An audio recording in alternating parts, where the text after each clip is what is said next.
Hello everyone, हम लोग chemistry का सेकंड चैप्टर पढ़ रहे हैं जिसका नाम है स्ट्रक्चर ऑफ एटम या एटॉमिक स्ट्रक्चर। इससे पहले इस वीडियो में या इस चैप्टर के हमने कुछ टॉपिक्स कवर किए थे। तो हम मॉडल्स पढ़ रहे थे कि आपके स्ट्रक्चर के मॉडल कौन कौन से हैं। थॉमसन मॉडल पढ़ा, रदरफोर्ड अल्फा स्कैटरिंग एक्सपेरिमेंट पढ़ा, वहाँ तक हमने पढ़ लिया। अब उसके बाद हम कंटिन्यू करते हैं बोहर्स एटॉमिक मॉडल पे, जो सबसे ज़्यादा इम्पॉर्टेंट मॉडल है आपका, ठीक है। और इस पे बेस्ड बहुत क्वेश्चंस आते हैं, बहुत ध्यान से पढ़ना, इजी है, समझ में आ जाएगा आपको, ठीक है।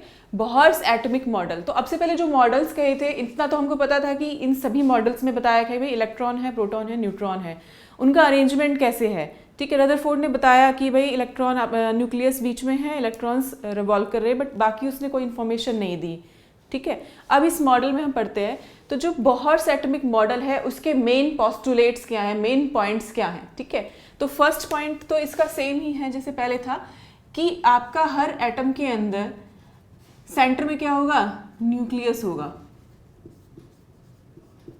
ठीक है, जो क्या है, डेंस पॉजिटिवली चार्ज बॉडी है। ये तो हमें पता ही है।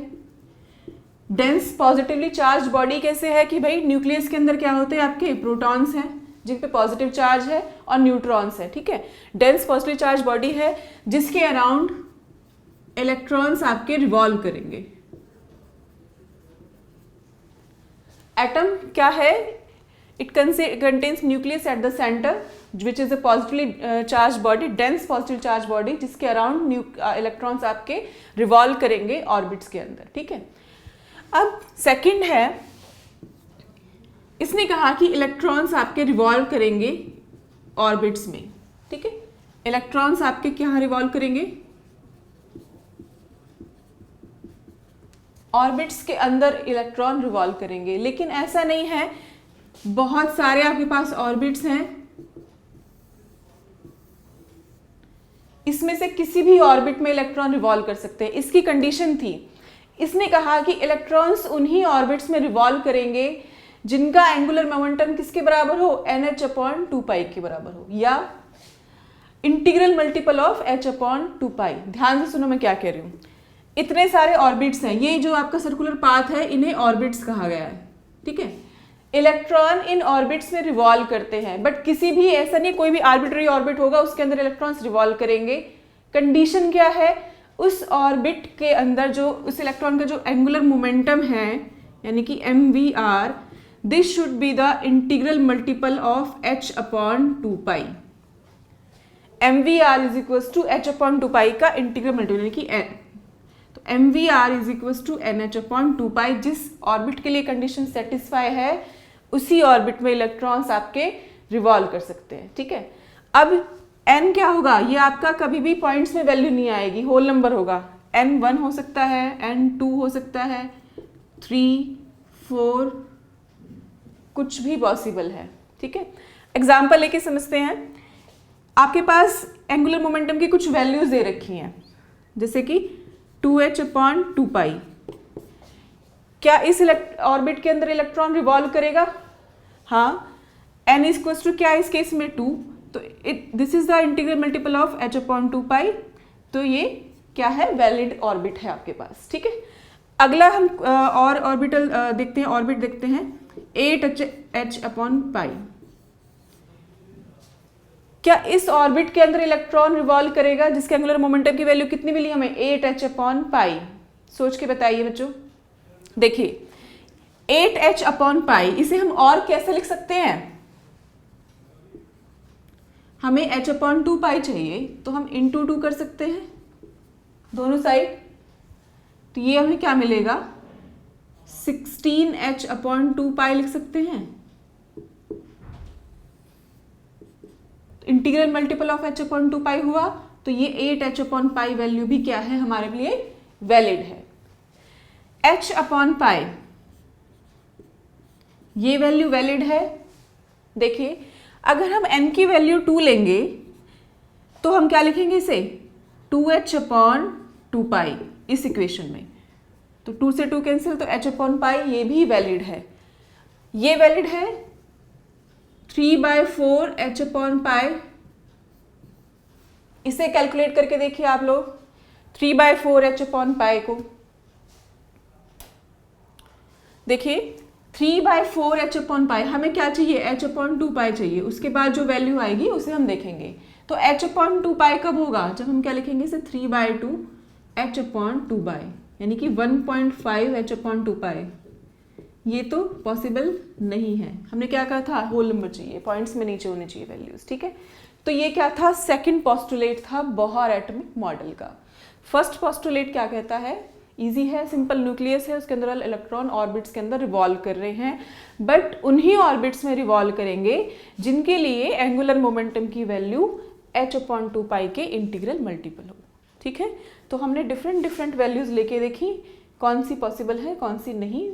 तो 3h/4π पॉसिबल नहीं है, बाकी वैल्यू जो हमने यहाँ इस एग्जाम्पल में ली वो सब पॉसिबल है, ठीक है। अगला पॉइंट देखते हैं।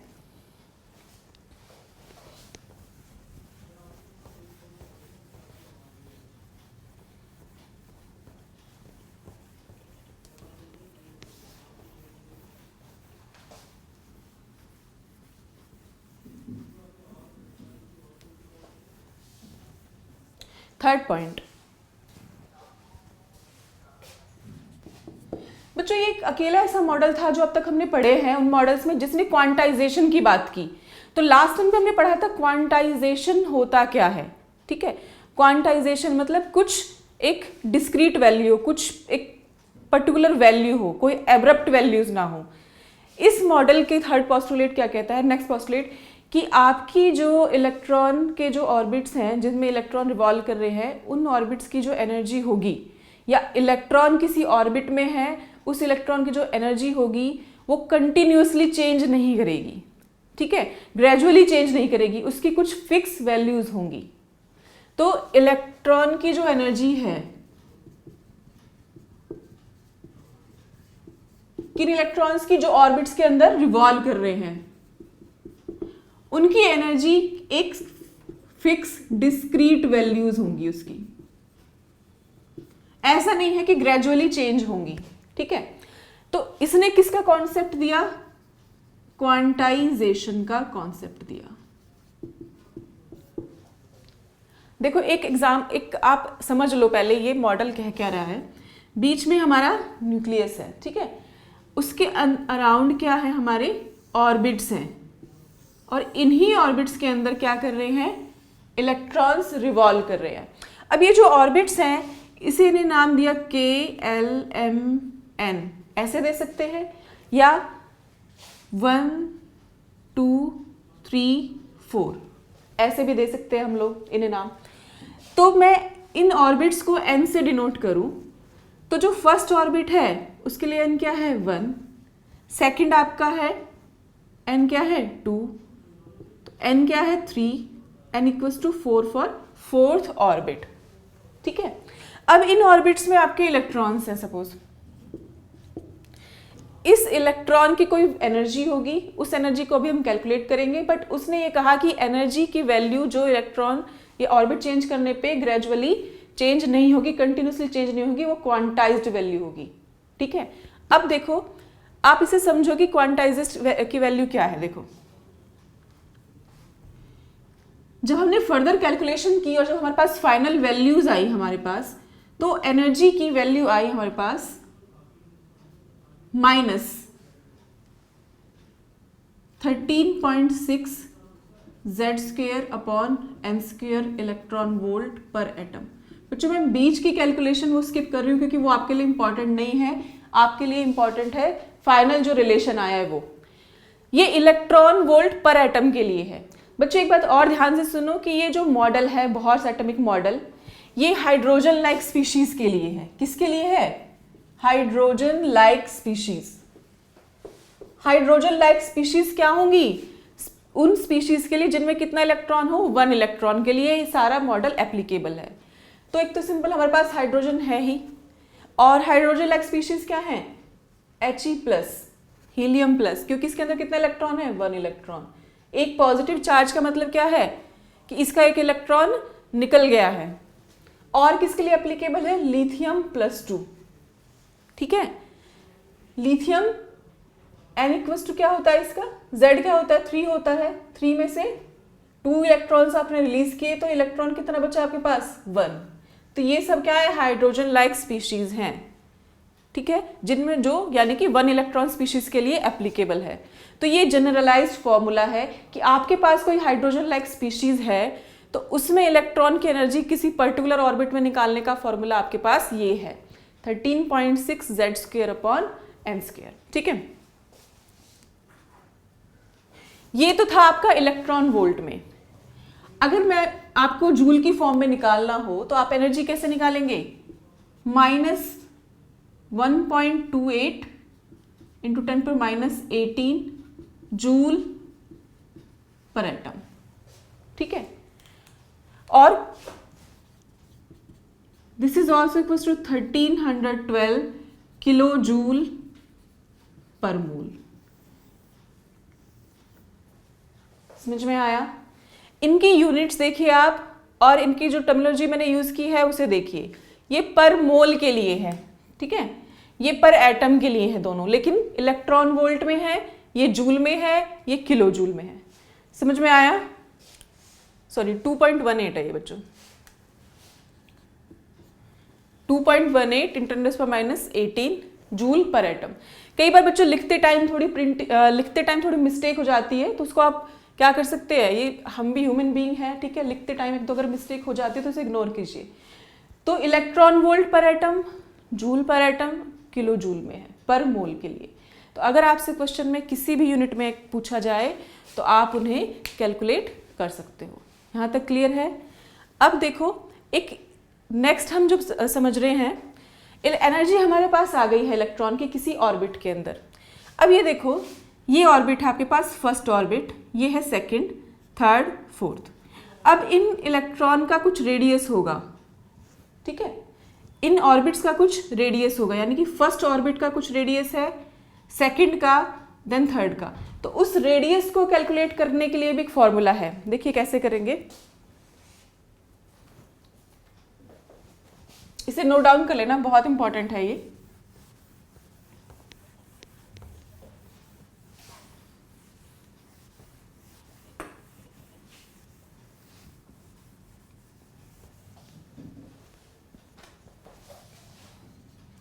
Radius of any orbit, Bohr's model के रेडियस का, बोहर जो एटॉमिक रेडियस है उसका आप कैसे वैल्यू निकालेंगे। तो इसकी वैल्यू होती है बच्चों 0.529 n²/z। ये एंगस्ट्रॉम में है आपकी यूनिट, ठीक है। अच्छा, एनर्जी हम एक एग्जांपल ले लेते हैं, मान लो -13.6 Z²/n²। ये आपका किस में था, इलेक्ट्रॉन वोल्ट पर एटम, ये है आपका एंगस्ट्रॉम में। देखिए ये तो सिंपल अंडरस्टूड है कि ये आपका न्यूक्लियस है, ये ऑर्बिट है। तो जैसे जैसे ऑर्बिट बढ़ेगा, शेल की वैल्यू बढ़ेगी, ऑर्बिट की वैल्यू, तो रेडियस क्या होगा, इंक्रीज होगा।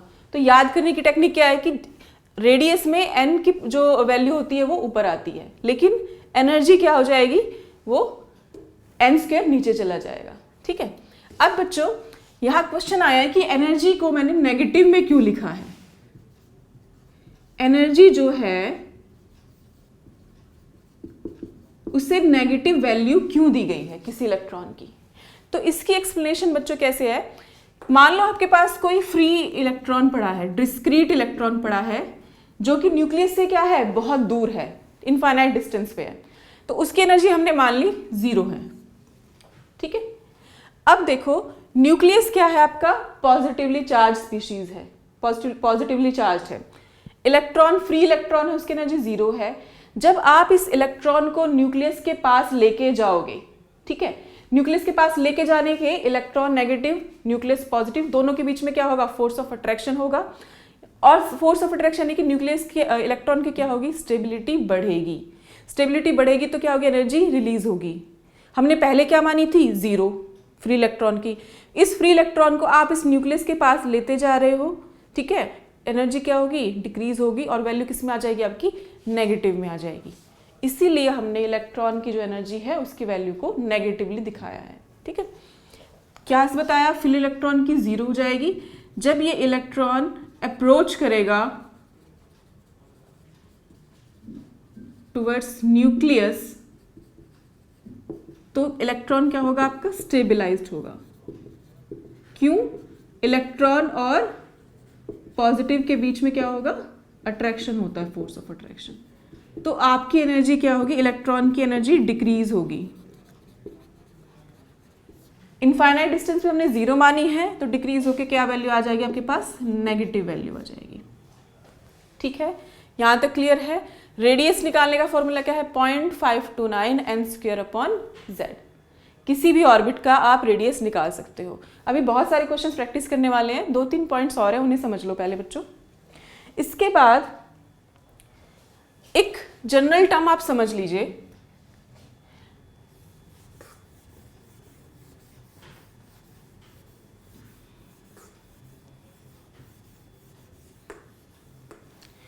देखो बच्चों, इसका मैं इतना पोर्शन अगर सिंपल यहाँ लेके यहाँ ड्रॉ करूँ तो ये क्या आएगा कि यहाँ आपका पॉजिटिव चार्ज है, यानी कि न्यूक्लियस है,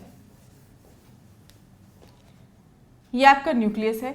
इसके बाद क्या है, ये डिफरेंट एनर्जी लेवल्स हैं, डिफरेंट क्या है, ऑर्बिट्स हैं। तो इसे मैं क्या बोल सकती हूँ, n1 = 1, n यहाँ क्या है 2, n = 3, n = 4।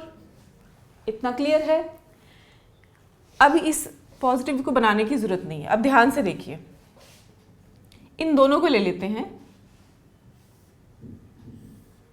n यहाँ 1 है, n = 2, यानी कि ये फर्स्ट बोहर ऑर्बिट है और ये है आपका सेकंड बोहर ऑर्बिट। अभी देखिए, इलेक्ट्रॉन आपका यहाँ है फर्स्ट बोहर ऑर्बिट में, तो इस मॉडल के अकॉर्डिंग अगर कोई इलेक्ट्रॉन काफी लंबे टाइम तक किसी ऑर्बिट में स्टे कर रहा है और अपनी एनर्जी लूज नहीं कर रहा है, ठीक है, एनर्जी चेंज नहीं है, उसकी फिक्स है, तो वो उसकी क्या हो जाएगी, ग्राउंड स्टेट है। ये सिंपल वर्ड्स में कहेंगे कि ये इसकी क्या है, n = 1 ग्राउंड स्टेट है। ठीक है, अगर इलेक्ट्रॉन किस में, फर्स्ट ऑर्बिट में, यानी कि ग्राउंड शेल में, ग्राउंड ऑर्बिट में प्रेजेंट है। अब इलेक्ट्रॉन, ये जो इलेक्ट्रॉन है, अब हमें इसे कहीं से एनर्जी सप्लाई की, ठीक है, इसने रेडिएशन से एब्जॉर्ब की, इसे क्या मिल गई, अब एनर्जी मिल गई है। अब एनर्जी मिल गई है तो क्या करेगा, ये फर्स्ट से सेकंड में जंप कर जाएगा। ठीक है, अब ये इलेक्ट्रॉन यहां आ गया है, ये इसकी होती है एक्साइटेड स्टेट।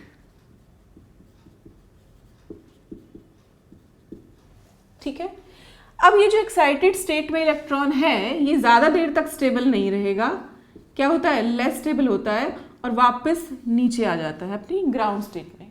ठीक है, अब क्या करेगा, ये एनर्जी को रिलीज कर देता है। ये तो सिर्फ 2 शेल्स की बात की है। अब मल्टी शेल्स में देखें, यानी कि डिफरेंट ऑर्बिट्स में देखें, तो इलेक्ट्रॉन मान लो यहाँ है। ठीक है, अब अगर हमारे पास कोई एनर्जी का फोटोन आया, इस इलेक्ट्रॉन से टकराया, और उस फोटोन की जो एनर्जी थी इतनी थी कि इस इलेक्ट्रॉन को ग्राउंड स्टेट से 4 स्टेट में एक्साइट कर दिया। अब इलेक्ट्रॉन आपका यहाँ है, ये क्या है, इसकी एक्साइटेड स्टेट।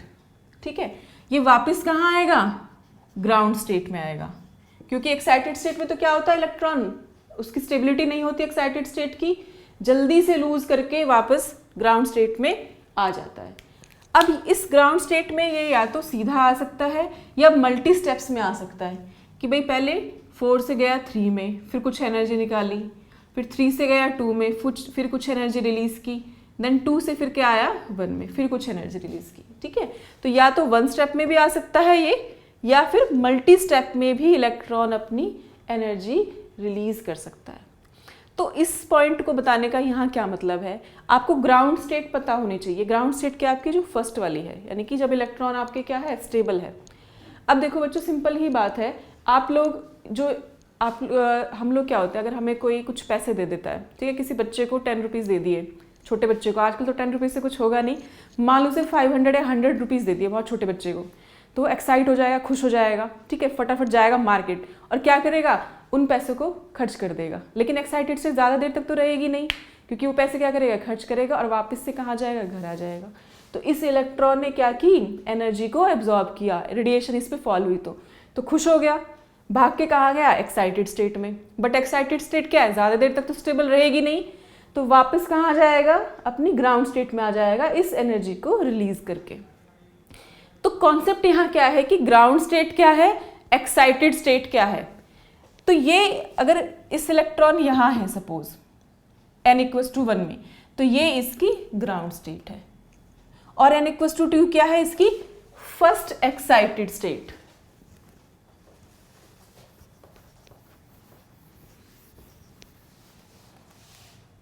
इसी को और बढ़ा देते हैं, ये है n=3, ये है n=4।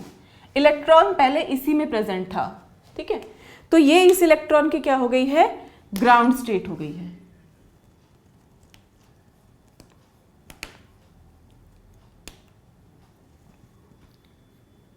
Ground state.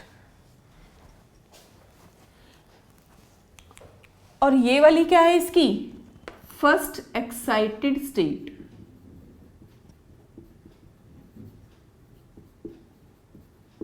ठीक है, तो n=3 क्या होगी इसकी, second excited state.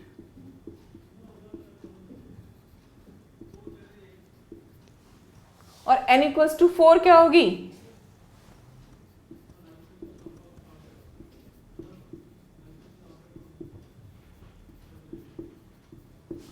Third excited state. ठीक है, अब ये बताओ बच्चों, मान लो इस फर्स्ट जो आपकी शेल है, फर्स्ट ऑर्बिट है, उसकी एनर्जी क्या है, E1, सेकेंड शेल की एनर्जी है E2, then E3, then E4। ठीक है, अब इलेक्ट्रॉन ग्राउंड स्टेट से एक्साइटेड स्टेट में, या मान लो अब हमें इलेक्ट्रॉन इस 3 वाली शेल में, थर्ड शेल में जंप कराना है, तो ये इलेक्ट्रॉन यहाँ से यहाँ कब जाएगा, जब उसे इतनी एनर्जी मिलेगी। एनर्जी गैप कितना है इन दोनों स्टेट्स में, delta E, E3 minus E2। अगर इतनी एनर्जी मिलेगी E3 minus E2 delta E के बराबर, तभी इलेक्ट्रॉन आपका ग्राउंड स्टेट से कहाँ जाएगा, एक्साइटेड में जा सकता है। इससे कम वैल्यू है तो भी नहीं जाएगा। ठीक है, तो आपको क्वांटाइजेशन का पता चल गया कि एक फिक्स वैल्यू है इन सभी शेल्स की। ठीक है, सभी ऑर्बिट्स की। अब बताओ, ये जो यहाँ से एक्साइटेड स्टेट से वापस आया, मल्टी स्टेप के थ्रू आ सकता है या एक सिंगल स्टेप में भी आ सकता है। आपको first excited state, second excited state, third excited state clear हुई। ठीक है, अब हम क्या पढ़ रहे हैं, ये 1 इलेक्ट्रॉन मॉडल पढ़ रहे हैं। मान लो आपका कोई इलेक्ट्रॉन पहले से ही सेकेंड शेल में प्रेजेंट है। ठीक है, अब ये सेकेंड शेल इसकी क्या हुई, अगर ये पहले से ही प्रेजेंट था एनर्जी एब्जॉर्प्शन से, ये उसकी ग्राउंड स्टेट हुई। अब ये एनर्जी एब्जॉर्ब करके कहाँ जाएगा, ऊपर जाएगा, तो ये होगी उसकी अब फर्स्ट एक्साइटेड स्टेट। तो कंफ्यूज होने की जरूरत नहीं है, इलेक्ट्रॉन की ग्राउंड स्टेट क्या है, जिसमें वो ऑर्बिट में वो स्टेबल है और एनर्जी अपनी रिलीज नहीं कर रहा है, वो होगी उसकी ग्राउंड स्टेट। ये क्लियर हुआ, ग्राउंड स्टेट क्या है, एक्साइटेड स्टेट क्या है। क्वांटाइजेशन की मतलब क्या है कि एक फिक्स वैल्यूज होगी इन एनर्जी की। देखो, मान लो अब ये शेल 1 है, अब 1 शेल के बाद यहाँ क्या है, न्यूक्लियस है आपका। ठीक है, इस न्यूक्लियस से इसकी फर्स्ट ऑर्बिट की डिस्टेंस हमने कैसे निकाली थी, general formula 0.529 n²/z। z factor क्यों लिया है, क्योंकि हम हाइड्रोजन लाइक स्पीशीज के बारे में बात कर रहे हैं। ठीक है, और एनर्जी कैसे निकालेंगे किसी पर्टिकुलर शेल की, इलेक्ट्रॉन की, वही -13.6 z²/n²। इन चीज़ों को ध्यान में रखना है आपको। ये इलेक्ट्रॉन वोल्ट पर एटम की फॉर्म में है, और जूल में क्या बताई थी आपको, वही 2.18 10⁻18 जूल पर एटम। ठीक है, इतना समझ में आया। एनर्जी गैप क्या होगा, E3 माइनस E2 इस केस में, और इन दोनों में क्या होगा energy gap, E2 minus E1। Clear है। अब अगर किसको इलेक्ट्रॉन किसी ऑर्बिट में प्रेजेंट है, रिवॉल्व कर रहा है v वेलोसिटी से, तो देखिए वेलोसिटी ऑफ इलेक्ट्रॉन कैसे निकालेंगे।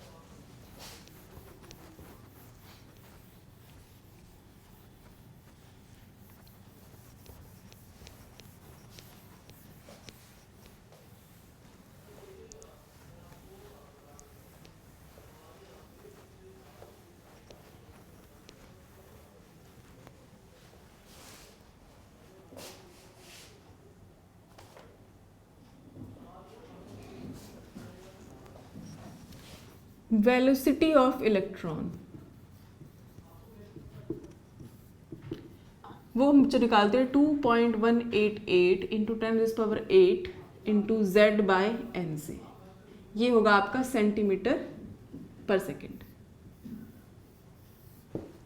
ठीक है, ये वेलोसिटी होगी किसी इलेक्ट्रॉन की किसी ऑर्बिट में। कोई इलेक्ट्रॉन क्या है, हमने बताया रिवॉल्व करते हैं ऑर्बिट्स के अराउंड, तो उस पर्टिकुलर ऑर्बिट में इलेक्ट्रॉन रिवॉल्व कर रहा है, तो उसकी वेलोसिटी कैसे निकालेंगे, इस फॉर्मूले से निकालेंगे।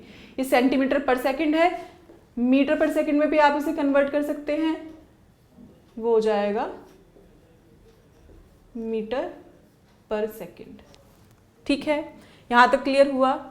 ये बोहर मॉडल के कुछ मेन पॉइंट्स थे। मेन पॉइंट तो इसके मेन दो ही थे कि एनर्जी आप कैसे निकालोगे, रेडियस कैसे निकालोगे और वेलोसिटी कैसे निकालोगे। दूसरा क्या था कि उन्हीं ऑर्बिट्स में इलेक्ट्रॉन रिवॉल्व करेगा जिसका एंगुलर मोमेंटम क्या होगा आपका, h/2π का इंटीग्रल मल्टीपल होगा। ठीक है, अब क्वेश्चन सॉल्व करें इसके ऊपर। तो आपका जो है फर्स्ट क्वेश्चन है, calculate the radius of third Bohr orbit of hydrogen. Calculate radius of third Bohr orbit of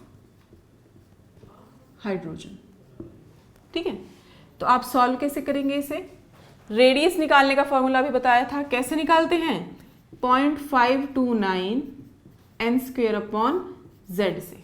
ठीक है, अब हाइड्रोजन है तो z क्या होगा, 1।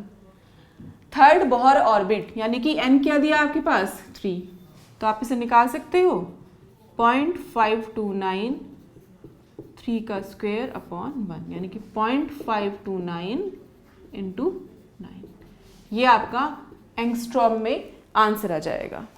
ठीक है, 4.76 अराउंड एंगस्ट्रॉम।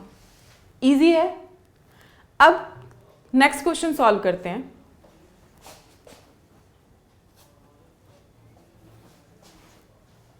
कैलकुलेट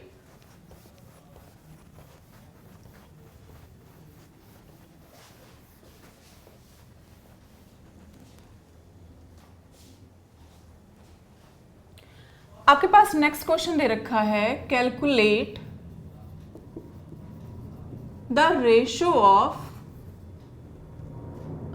कुछ भी ले सकते हो, second Bohr orbit of helium plus and third Bohr orbit of lithium plus 2। Second Bohr orbit और हीलियम और third Bohr orbit of lithium का आपको रेडियस रेशो कैलकुलेट करना है। तो इजी है, कैसे कैलकुलेट करोगे, देखिए रेडियस आप कैसे निकालते हो, 0.529 n² से। ठीक है, इस फॉर्मूले से आप रेडियस निकालते हो। अब आपको दे रखा है, अगर ये हीलियम के लिए हुआ, हीलियम प्लस के लिए, तो आप n की वैल्यू क्या दे रखी है, हीलियम प्लस के केस में सेकंड, और z क्या होता है हीलियम का, 2। ठीक है,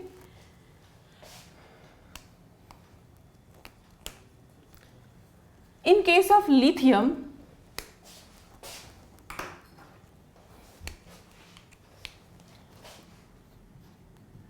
प्लस n कितना होगा, third Bohr orbit of lithium पूछा है, तो n आप क्या पुट करोगे, 3, और z क्या होता है लिथियम का, 3।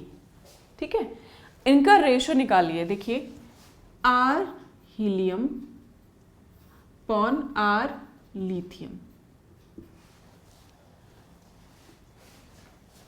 0.529 n² क्या है, 2 का स्क्वायर अपॉन z क्या है, 2, डिवाइडेड बाय 0.529 n², 9, z क्या है लिथियम के लिए, 3, तो ये कैंसिल है, तो ये हमारे पास क्या आएगा, 4/2 डिवाइडेड बाय 9/3, यानी कि 2/3। समझ में आ गया, 2/3 रेशो आ जाएगा हीलियम और लिथियम का ऑर्बिट्स का।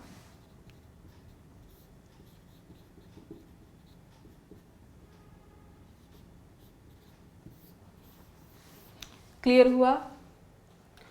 एक और क्वेश्चन सॉल्व करते हैं।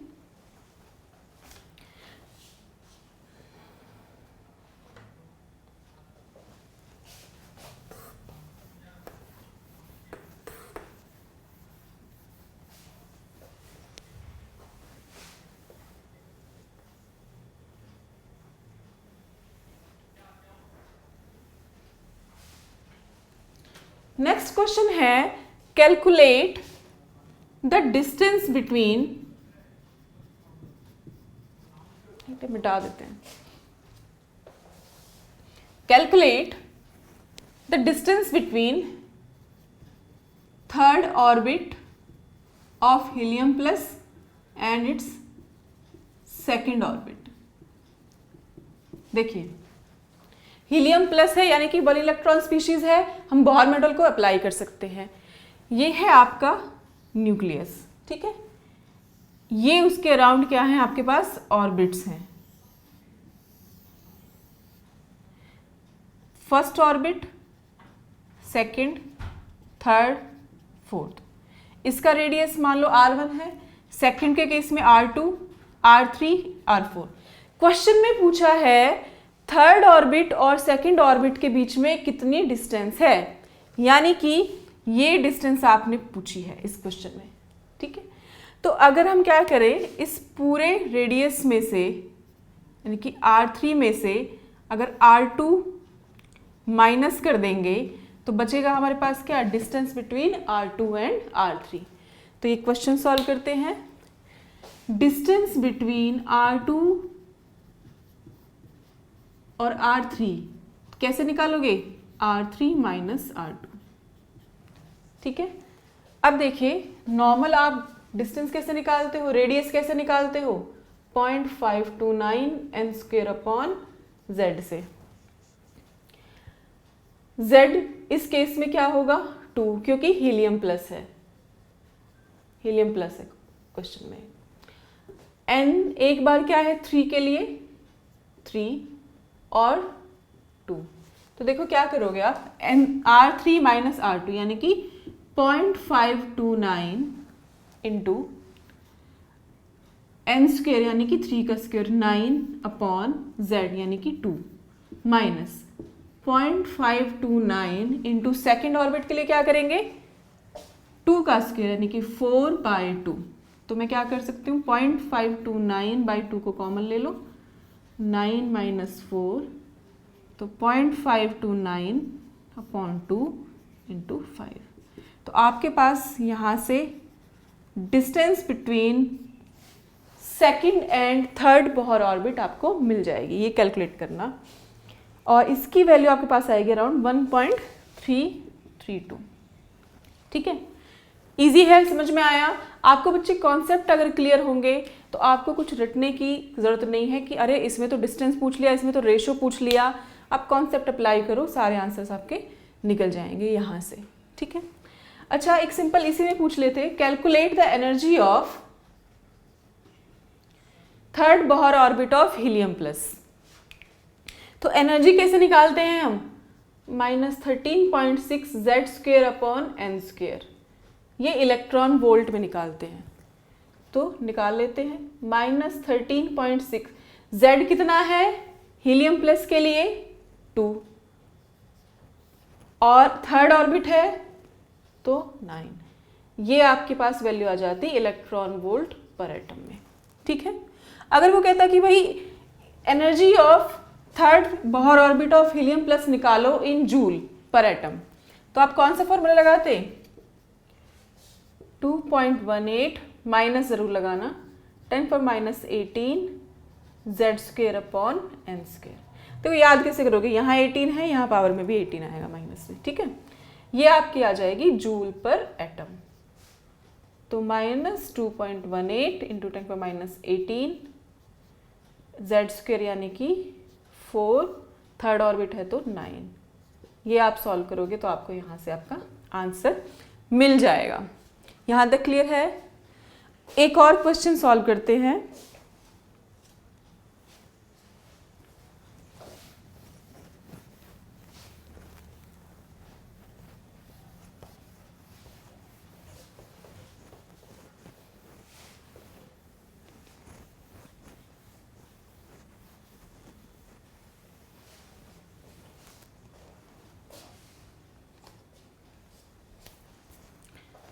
क्वेश्चन क्या कह रहा है?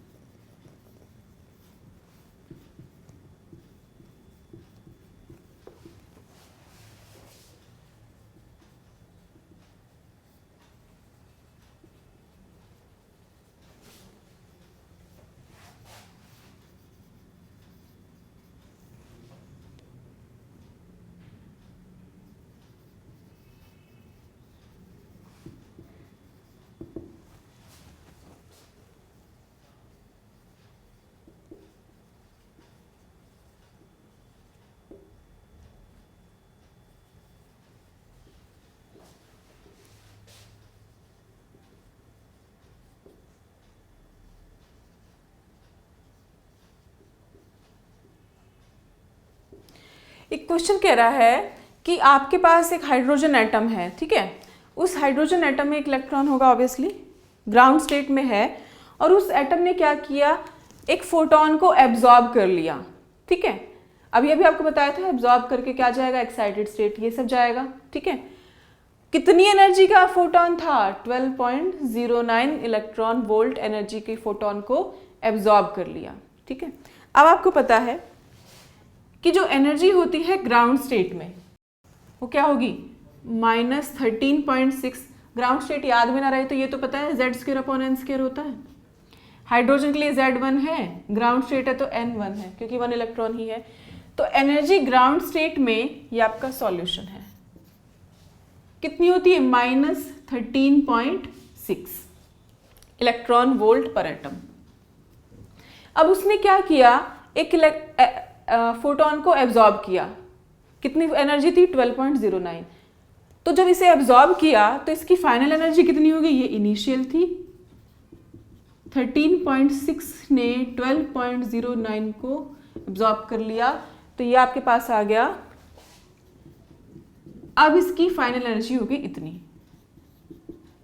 -1.51 इलेक्ट्रॉन वोल्ट, ठीक है। अब वो पूछ रहा है कि इलेक्ट्रॉन को एब्जॉर्ब, फोटोन को एब्जॉर्ब करने के बाद जिस ऑर्बिट में गया उसका रेडियस कैलकुलेट करो। तो देखो बच्चों, हमारे पास फाइनल एनर्जी आ गई है। अब हम ये पता कर लें कि ये एनर्जी किस ऑर्बिट की है, तो हम उस ऑर्बिट का रेडियस निकाल सकते हैं। इलेक्ट्रॉन वोल्ट में एनर्जी है, तो एनर्जी कैसे निकालते हैं हम, -13.6 Z²/n² से, क्योंकि इलेक्ट्रॉन वोल्ट है पर एटम। अब हमारे पास किसी ऑर्बिट की एनर्जी दे रखी है, तो यहाँ से n कैलकुलेट कर लो, तो ये आपके पास आएगा -1.51 इज इक्वल टू -13.6। Z तो क्या होगा, 1 है क्योंकि हाइड्रोजन है, अपॉन n²। तो n² इक्वल टू 13.6/15। तो यहाँ से आप जो n कैलकुलेट करोगे ये आपका आ जाएगा 9, यानी कि 3। इस एनर्जी को एब्जॉर्ब करने के बाद इलेक्ट्रॉन ग्राउंड स्टेट से कहाँ एक्साइट करके पहुंच गया, थर्ड स्टेट में, ठीक है। अब उस थर्ड स्टेट का रेडियस तो आप निकाल ही सकते हो। कैसे निकालोगे बच्चों, रेडियस निकालने का फॉर्मूला है 0.529 n²/z। z क्या है, 1 है, तो 0.529, ऑर्बिट कौन सा है, n, 3, तो 9। ये आपका आंसर आ जाएगा एंगस्ट्रॉम में। क्लियर है, रिपीट करूं क्या? सिंपल है बच्चों, जो भी चीज़ दे रखी है पहले तो लिख लो और बोले समझो क्वेश्चन को ये कह क्या रहा है, ठीक है। कह क्या रहा है कि भाई इलेक्ट्रॉन ने एनर्जी, इस हाइड्रोजन एटम में इतनी एनर्जी ले ली।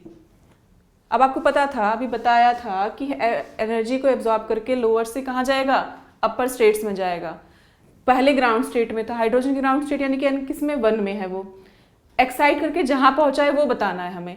तो टोटल एनर्जी निकाल लेंगे कि फाइनली कितनी हुई, उस एनर्जी से बैक कैलकुलेट करके हम n निकाल सकते हैं, ऑर्बिट निकाल सकते हैं, ऑर्बिट पता है तो आप उसका रेडियस भी निकाल सकते हो। समझ में आ गया? एक और क्वेश्चन करते हैं वेलोसिटी के ऊपर।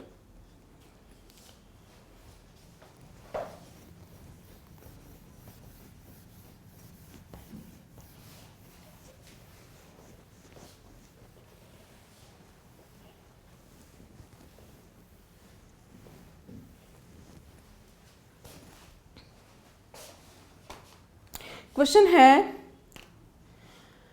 Calculate the velocity of electron in second excited state of lithium plus 2.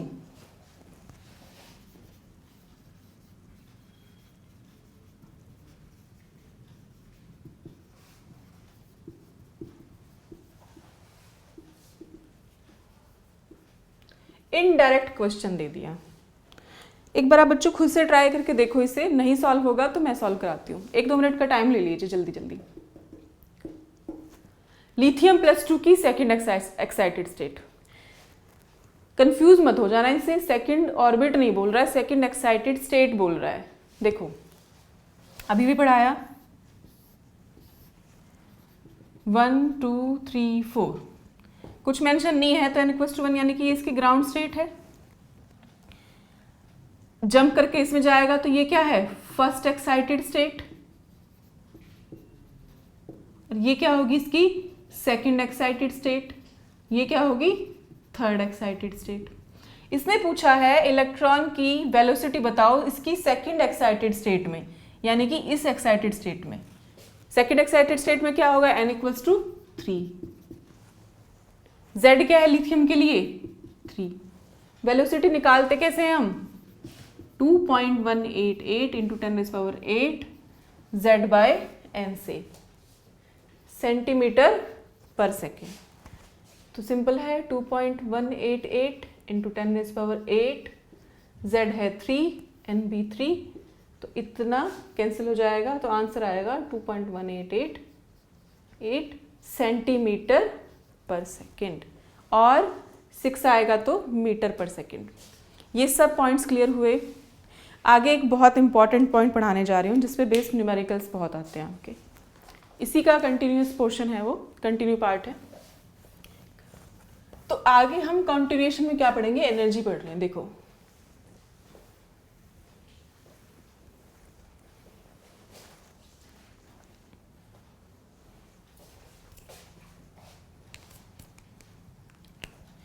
ये आपका सेंटर में न्यूक्लियस है, इलेक्ट्रॉन आपका यहां रिवॉल्व कर रहा है, ठीक है। अब ये इस तरह से मोशन कर रहा है। इस डेंस न्यूक्लियस के अराउंड, पॉजिटिवली चार्ज न्यूक्लियस के अराउंड आपका नेगेटिवली चार्ज इलेक्ट्रॉन रिवॉल्व कर रहा है, ठीक है। तो ये जो अट्रैक्शन फोर्स है पॉजिटिव और नेगेटिव के, यानी कि न्यूक्लियॉन्स या प्रोटॉन्स और इलेक्ट्रॉन्स के बीच में, उस सेंटर ऑफ अट्रैक्शन को कौन प्रोवाइड कर रहा है, सेंट्रीपिटल फोर्स। यानी कि हम कह सकते हैं सेंट्रीपिटल फोर्स यानी कि mv²/r, वो किसके बराबर होगा, इन दोनों के इलेक्ट्रोस्टैटिक फोर्स ऑफ अट्रैक्शन के, यानी कि kq1q2/r² के। q1 q2 क्या है, दो आपके पास चार्ज्ड बॉडी के बीच में के ऊपर जो चार्ज होता है, तो इस पे चार्ज कितना है Ze में, प्रोटॉन पे क्या होता है प्लस ई चार्ज होता है, कितने प्रोटॉन्स है Z, तो Ze। इलेक्ट्रॉन पे कितना चार्ज है E, तो आप कैसे लिखोगे mv²/r = kq1q2/r², ये लिख सकते हो आप। अब देखो इतना समझ में आ गया। जो टोटल एनर्जी होती है वो किसके बराबर होती है, kinetic energy plus potential energy की, ठीक है। अब काइनेटिक एनर्जी यानी कि ½ mv², पोटेंशियल एनर्जी क्या होगी, kq1q2/r के। अब q1 q2 क्या है यहां,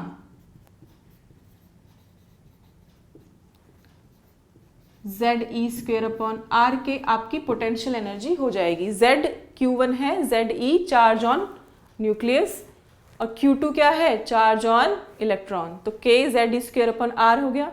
अब बच्चों इस रिलेशन से mv² किसके बराबर आ रहा है, kq1q2/r के बराबर आ रहा है। और q1 q2 को हम किससे रिप्लेस कर सकते हैं, kZe²/r, तो mv² यहां हमें किस में मिला, kZ²/r। तो सेम टर्म्स में लिख दें हम इसे। हम टोटल एनर्जी को और कैसे लिख सकते हैं, ½ mv² की जगह आपको ये वैल्यू पुट करनी है, kz² upon R minus kz² upon R. तो आपके पास वैल्यू टोटल कितनी आई, minus half of kz² upon are.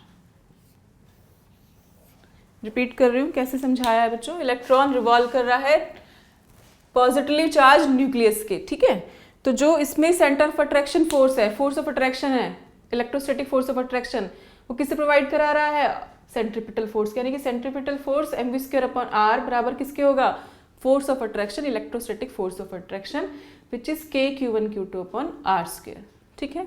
यहाँ से हमने mv² बराबर हमें क्या मिला, kq1q2 upon are. q1 q2 की वैल्यू अगर हम पुट करें तो न्यूक्लियस पे चार्ज कितना होगा, Ze, इलेक्ट्रॉन पे चार्ज है E, तो mv² यानी कि kz² अपॉन आर हम लिख सकते हैं। यहाँ से आपके पास जो टोटल एनर्जी वो होती है electrokinetic energy plus potential energy के बराबर। दो चार्ज स्पीशीज के बीच में आपकी पोटेंशियल एनर्जी होगी kq1 q2 अपॉन आर यानी कि kz² अपॉन आर। इस हाफ mv² में mv² की वैल्यूज अगर हम वो पुट कर ले तो हमारे पास टोटल एनर्जी की रिलेशन ये आ गई है। अब देखो इन वैल्यूज को मैं वहां लिख रही हूँ, ध्यान से देखिए। जो टोटल एनर्जी है वो कितनी आई, minus half kz² upon R, ठीक है।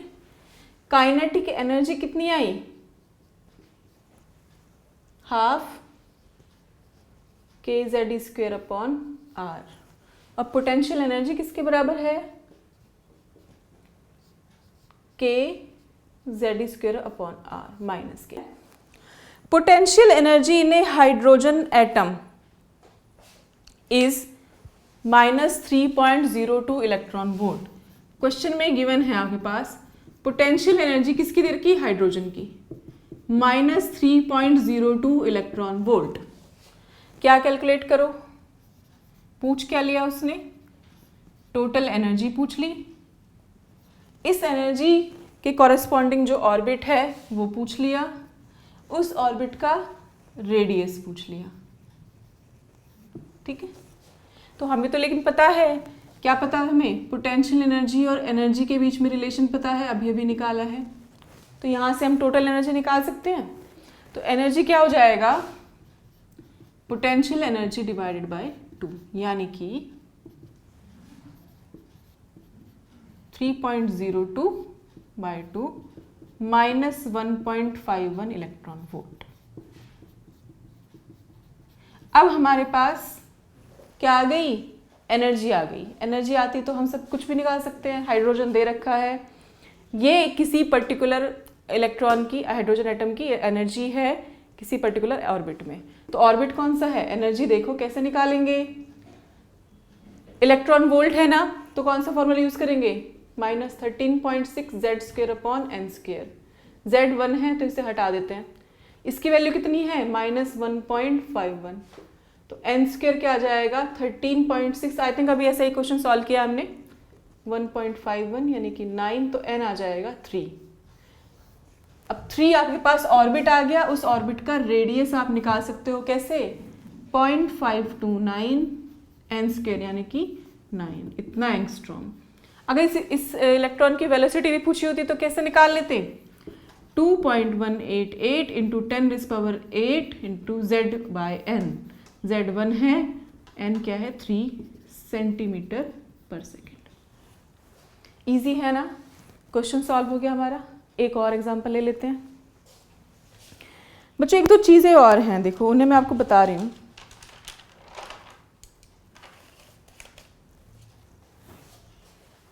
ये कॉन्सेप्ट क्लियर हुआ एनर्जी का, पोटेंशियल का, अभी टोटल एनर्जी का।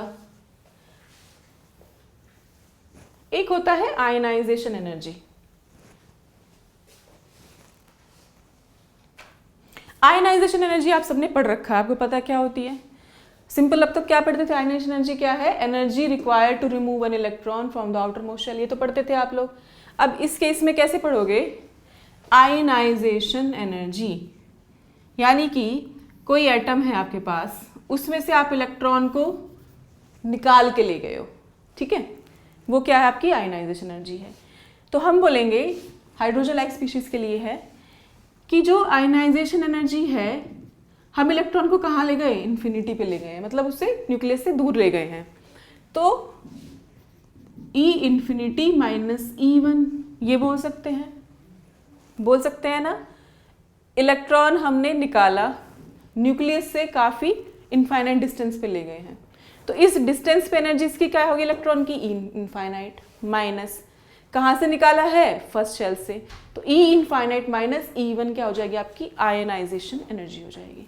ठीक है, अब देखो इनफाइनाइट पे तो हमने क्या बोला था, एनर्जी की वैल्यू क्या है 0 माइनस, अब इलेक्ट्रॉन वोल्ट की फॉर्म में ही लिख लेते हैं अगर हम, तो फर्स्ट शेल की इलेक्ट्रॉनिक एनर्जी क्या होगी minus 13.6 Z² upon n², minus minus क्या हो जाएगा प्लस, तो plus 13.6 Z² upon n² is the ionization energy. ये किस केस में है आपकी, हमने हाइड्रोजन की बात की है तो यहाँ 1 आ जाएगा, ये भी 1 आ जाएगा। तो आपके पास हाइड्रोजन के केस में कितनी आयनाइजेशन एनर्जी आएगी 13.6 इलेक्ट्रॉन वोल्ट पर एटम। समझ में आ गया। जब भी आयनाइजेशन एनर्जी की बात करें तो E इनफाइनाइट माइनस E1 होता है। ठीक है, इनफाइनाइट से फर्स्ट शेल में से निकाल के ले गए तो इनफाइनाइट की एनर्जी 0 पुट कर दी, minus energy of first shell, तो माइनस माइनस प्लस हो जाएगा। इन अदर वर्ड्स हम और क्या कह सकते हैं कि जो आयनाइजेशन एनर्जी है वो आपकी फर्स्ट शेल की एनर्जी होगी, लेकिन साइन क्या होगा पॉजिटिव में आ जाएगा। यही तो कहा हमने, इनडायरेक्टली यही निकाला। तो किसी भी एलिमेंट की अगर आपको आयनाइजेशन एनर्जी दे रखी है तो आप क्या मान लोगे कि ये उसकी फर्स्ट शेल की एनर्जी है इन पॉजिटिव वैल्यू। तो क्वेश्चन सॉल्व करेंगे तो आपको समझ में आ जाएगा। क्वेश्चन कह रहा है the ionization energy of helium plus is,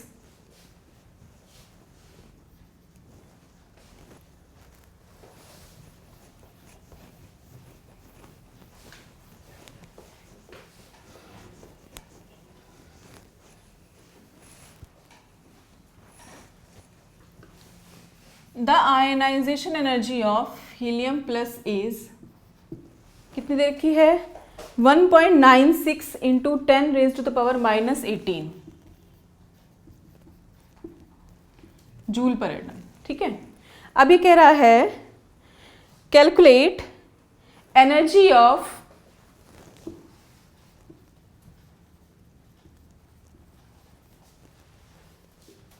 ground state of lithium 2+। Ground state को हम और क्या बोल सकते हैं स्टेशनरी स्टेट, ग्राउंड स्टेट को और क्या बोल सकते हैं स्टेशनरी स्टेट बोलते हैं क्योंकि उसकी एनर्जी फिक्स है। ठीक है, अब गिवन है आपके पास आयनाइजेशन एनर्जी दे दी हीलियम प्लस की, पूछ के लिए आपसे ग्राउंड स्टेट एनर्जी पूछ ली लिथियम 2+ की। ग्राउंड स्टेट मतलब क्या है फर्स्ट शेल की एनर्जी पूछी है। समझ में आया बच्चों। अभी कॉन्सेप्ट बताया आयनाइजेशन एनर्जी क्या है किसी भी एलिमेंट की, उसकी ग्राउंड स्टेट की एनर्जी है, साइन बदल दो बस। ठीक है, तो देखो आयनाइजेशन एनर्जी क्या है आपकी माइनस ऑफ E1, ऐसे लिख सकते हैं। तो ये आ जाएगा आपके पास E1 आ जाएगा यहां से minus 1.96 into 10 raised power minus 18 joule per atom. ये गिवन है। पूछ क्या रहा है लिथियम की एनर्जी पूछ रहा है ग्राउंड स्टेट में। तो लिथियम के लिए Z कितना होगा 3, ग्राउंड स्टेट है तो N कितना होगा 1। हीलियम के लिए ग्राउंड स्टेट तो है ही N = 1 है और Z कितना है 2। अब कंपेयर कर सकते हैं हम इन्हें इजीली। देखिए एनर्जी हम जनरली निकालते कैसे हैं, जूल पर एटम की फॉर्म में कैसे निकालते हैं 2.18 into 10 raised power minus 18 Z² upon n² से एनर्जी निकालते हैं। ठीक है, तो ये हीलियम के लिए भी ऐसे निकालेंगे और लिथियम के लिए भी कैसे निकालेंगे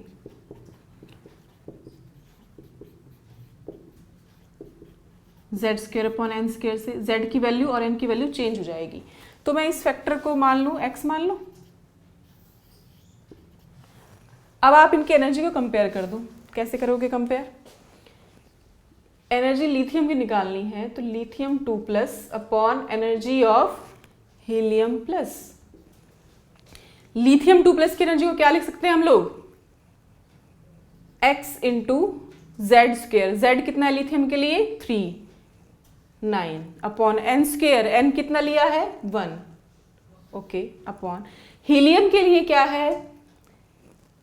ये तो x है ही, इसकी तो फर्स्ट शेल है, तो जेड स्क्वेयर कितना होगा हीलियम के लिए? 4, n भी कितना है? 1। तो ऐसे लिख सकते हैं। तो एनर्जी ऑफ लिथियम 2+ हो जाएगी 9/4 इंटू, इसे यहाँ लेके जाओ, एनर्जी ऑफ हीलियम प्लस, यानी कि 1.96 इंटू 10⁻18 जूल पर एटम। समझ में आया? आयनाइजेशन एनर्जी क्या होती है? इनफाइनाइट तक लेके जाओ इलेक्ट्रॉन को। कहाँ से निकालना है?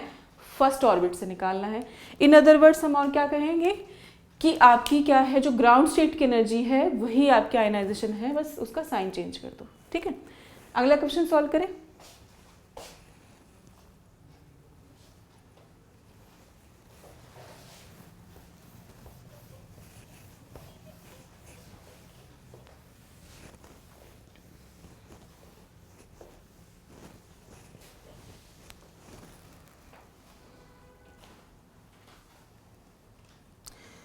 अगले क्वेश्चन में कह रहा है if total energy of an electron is -0.85 electron volt, total energy of an electron is -0.85 electron volt. ठीक है, हाइड्रोजन के केस में। फिर से क्या पूछ लिया? काइनेटिक एनर्जी निकालो, पोटेंशियल एनर्जी निकालो, रेडियस निकालो, वेलोसिटी निकालो। ठीक है, velocity of electron particular orbit में। हमें पता है एनर्जी, काइनेटिक एनर्जी और पोटेंशियल एनर्जी के बीच में रिलेशन अभी हमने निकाला।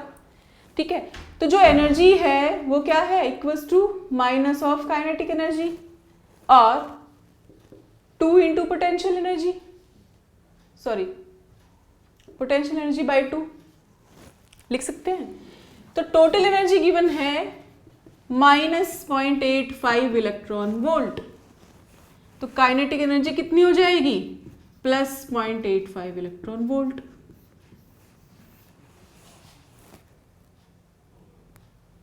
ठीक है,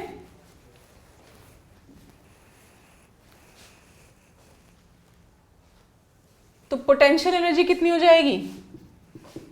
2 इंटू एनर्जी, यानी कि 2 इंटू 0.85 इलेक्ट्रॉन वोल्ट। अब देखो बच्चों, हमारे पास किसी भी इलेक्ट्रॉन है हाइड्रोजन का, उसकी एनर्जी हमें पता है। एनर्जी पता है तो ऑर्बिट निकाल लेंगे। अभी इतने सारे क्वेश्चन सॉल्व किए हैं, तो एनर्जी क्या होता है? इलेक्ट्रॉन वोल्ट में है, तो कौन सा फॉर्मूला यूज करेंगे? 13.6 Z² अपॉन n² वाला। ठीक है, हाइड्रोजन एटम Z1 है तो इस हटा सकते हैं। ये एनर्जी हमें कितनी मिली है? 0.85, तो यहां से n² निकाल लो, 13.6 अपॉन 0.85, तो आपके पास n आ जाएगा 4। ठीक है, फोर्थ ऑर्बिट में है। फोर्थ ऑर्बिट का रेडियस पूछा होगा तो रेडियस निकाल लो, 0.529 n² अपॉन Z1 है, n 14 है, यानी कि 16। इसे सॉल्व कर लेना, ये आपका एंगस्ट्रॉम में आएगा। वेलोसिटी कैसे निकालते हो आप? 2.188 इंटू 10⁸ Z/n सेंटीमीटर पर सेकेंड। Z1 है, n कितना है? 4, तो आप यहाँ से सॉल्व कर सकते हो। क्लियर हुआ बच्चों? तो ये था हमारा बोहर एटॉमिक मॉडल। ठीक है, ये जो मैंने एनर्जी, रेडियस और वेलोसिटी कैलकुलेट करके बताई है वो बहुत ही इंपॉर्टेंट है। क्वेश्चंस बहुत आते हैं यहाँ से, है, और आई थिंक आपको समझ में आ गया होगा। बहुत टफ तो है नहीं है। तो मैं एक बार समराइज़ कर दूं जो पढ़ाया है। बोहर के मॉडल के पोस्टुलेट्स तो आपको पता ही है कि भाई बीच में न्यूक्लियस है, इलेक्ट्रॉन रिवॉल्व कर रहे हैं। फिर उन्होंने बताया कि इलेक्ट्रॉन ऐसा नहीं है कि कहीं भी जाकर घूमने लगेगा ऑर्बिट में, उन्हीं ऑर्बिट्स में रिवॉल्व करेगा जिसका एंगुलर मोमेंटम यानी कि mvr किसके बराबर होगा? h/2π के इंटीग्रल मल्टीपल। ठीक है, तो आपको कुछ वैल्यूज दी थी, बताया था कि कौन से ऑर्बिट्स पॉसिबल हैं, कौन कौन सी वैल्यूज एप्लीकेबल हैं। फिर इसने बताया कि एनर्जी चेंज कंटिन्यूसली नहीं होगी, किसकी फॉर्म में होगी, डिस्क्रीट, एकदम एब्रप्ट चेंज होगा। वो तो हम दिख ही रहा है भाई, 13.6 z²/n²। थर्ड ऑर्बिट के लिए फिर ये पूरा मल्टीपल में चला जाता है, ठीक है। अब आपको ग्राउंड स्टेट पता चल गई, एक्साइटेड स्टेट का आइडिया लग गया कि इलेक्ट्रॉन अगर ग्राउंड स्टेट में है, स्टेशनरी स्टेट भी बोलते हैं, एनर्जी को एब्जॉर्ब करेगा, ऊपर भागेगा, क्योंकि पैसे मिलने के बाद किसी से टिका नहीं जाता, तो इसे भी एनर्जी मिलने के बाद टिका नहीं जाएगा, और ये क्या जाएगा, फटाफट भाग के चला जाएगा एक्साइटेड स्टेट में। बट एक्साइटेड स्टेट क्या होती है, अनस्टेबल होती है, तो वापस से नीचे आएगा। तो ये जो प्रोसेस है उसको, उसके केस में आपको मैंने इस लेक्चर में सिर्फ एक्साइटेड ग्राउंड स्टेट का आइडिया दिया था, क्योंकि उसमें बेसिस पे आपसे सपोज कर दिया थी थर्ड एक्साइटेड स्टेट, तो थर्ड एक्साइटेड स्टेट में आपका n=3 नहीं आएगा, थर्ड में 4 आ जाएगा हाइड्रोजन के केस में, ठीक है। वेलोसिटी निकाल ली, एनर्जी 3 तरीके से निकाली, जूल की फॉर्म में, किलो जूल और इलेक्ट्रॉन वोल्ट पर एटम पर मोल, देख लेना आप लोग। वेलोसिटी निकाल ली, अब एक का गिवन है, एक एलिमेंट का दूसरे का कोरिलेट करके निकाल सकते हो। तो ये था आपका बोहर एटॉमिक मॉडल, लेकिन इसकी भी कुछ शॉर्टकमिंग्स हैं, ठीक है। अब इसकी शॉर्टकमिंग्स क्या है, अच्छा इसमें मैंने स्पेक्ट्रम नहीं पढ़ाया है, स्पेक्ट्रम को अलग से टॉपिक लेंगे नेक्स्ट सेशन पे, लाइन स्पेक्ट्रम ऑफ हाइड्रोजन पूरा अच्छे से पढ़ाऊंगी, ठीक है। इसकी एक और थी कि इसने ज़ीमन इफेक्ट और स्टार्क इफेक्ट को नहीं बताया। देखो बच्चों, वो आपको तभी समझ में आएंगे जब मैं वो स्पेक्ट्रम पढ़ा पाऊंगी, ठीक है। मैग्नेटिक फील्ड की लाइन में जो स्पेक्ट्रम की लाइन से उनका फर्दर स्प्लिटिंग होता है ज़ीमन, और इलेक्ट्रिक फील्ड की प्रेजेंस में जो आपकी स्पेक्ट्रल लाइन है वो फर्दर स्प्लिट हो जाए तो होती है स्टार्क इफेक्ट। तो बोहर मॉडल यहाँ तक समझ में आया। नेक्स्ट टर्न पे हम पढ़ेंगे हाइड्रोजन का एटॉमिक स्ट्रक्चर, इमिशन स्पेक्ट्रम, ठीक है। तो आज के लिए इतना ही काफ़ी आपके लिए।